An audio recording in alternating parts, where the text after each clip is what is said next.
स्पष्टीकरण केलेलं आहे. मी अध्यक्ष म्हणून जबाबदारीने स्पष्टीकरण केलेलं आहे की अशी कोणती प्रकारची चर्चा नाही. पण मला दिसून येत आहे की पवार साहेबांच्या नेतृत्वाच्या माध्यमातून हा पक्ष वाटचाल करत असताना या पक्षाला आता तशा पद्धतीची चर्चा करून अशा प्रकारची अस्वस्थता काय झालं गेल्या काही दिवसापासून या महाराष्ट्रात आणि देशात जर बघितलं असेल तर फोडाफोडीचं राजकारण फार मोठ्या प्रमाणात आहे.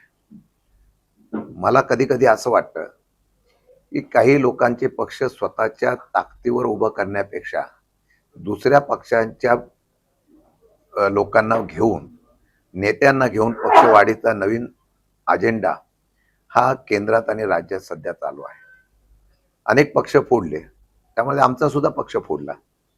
आता हे सर्व झाल्यानंतर सुद्धा कायम वेगवेगळ्या प्रकारचं ऑपरेशन केलं जाईल अशा प्रकारची चर्चा होते. तुम्ही म्हटला ती वस्तुस्थिती आहे. त्यामुळे अशी बातमी आली की कार्यकर्त्यांमध्ये आणि बाकीच्या सर्व नेत्यांमध्ये संभ्रमावस्था निर्माण होते, किंबहुना पवार साहेबांवर प्रेम करणाऱ्या राष्ट्रवादी शरद पवार पक्षावर प्रेम करणाऱ्या मतदारावर सुद्धा त्याचा परिणाम होतो याची मला कल्पना आहे. म्हणून ज्या वेळेला अशा प्रकारची चर्चा होते त्यावेळेला आम्ही शब्दामध्ये स्पष्टीकरण केलेलं आहे. मी अध्यक्ष म्हणून जबाबदारीने स्पष्टीकरण केलेलं आहे की अशी कोणती प्रकारची चर्चा नाही.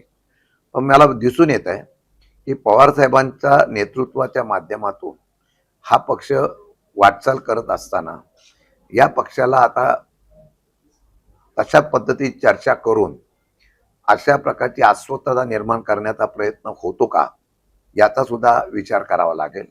आज तुम्ही प्रश्न विचारल्यानंतर मी एवढंच सांगतो, कुठल्याही प्रकारची चर्चा ही सूत्राच्या त्याचा काल उल्लेख सुप्रियाताईंनी केला.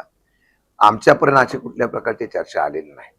पण सूत्राच्या माहितीप्रमाणे येतात हा सूत्र कोणता आहे, त्या सूत्राचा करता करविता कोण आहे याचा आता शोध आम्हाला घ्यावा लागेल. जो सातत्याने 2 महिन्यातून 1 महिन्यातून सातत्याने ह्या बातम्या देण्याचा प्रयत्न होतोय.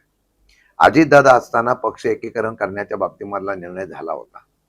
उद्या भविष्य काळामध्ये काय त्यांच्या पक्षाच्या घडामोडी त्याचबरोबर बाकीच्या काही चर्चा या त्यांच्या पक्षाच्या घडामोडीशी आमचा संबंध जोडला जातोय.